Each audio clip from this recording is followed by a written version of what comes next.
একটা সকাল, যে সকালটা হয়তো অন্য দিনের মতোই শুরু হয়েছিল।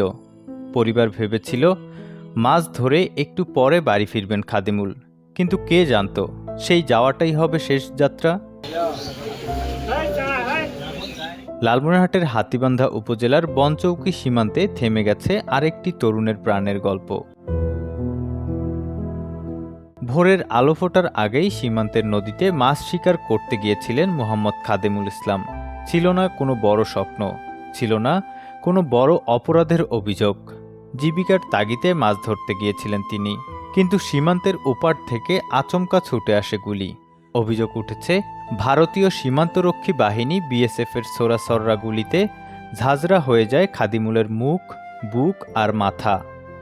গুলিবিদ্ধ শরীর নিয়ে মৃত্যুর সঙ্গে লড়তে লড়তে তিনি বাংলাদেশের ভেতরে ফিরে আসেন।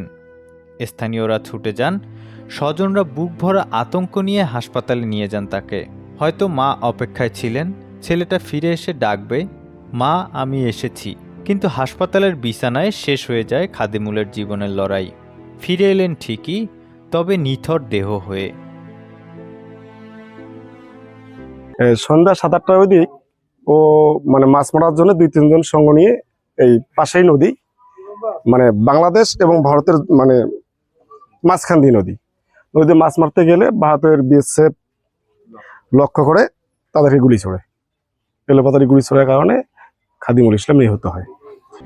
এ ঘটনায় বিজিবির পক্ষ থেকে জানানো হয়েছে, বিএসএফের সঙ্গে যোগাযোগ করা হলে তারা সম্পৃক্ততার অভিযোগ অস্বীকার করেছে।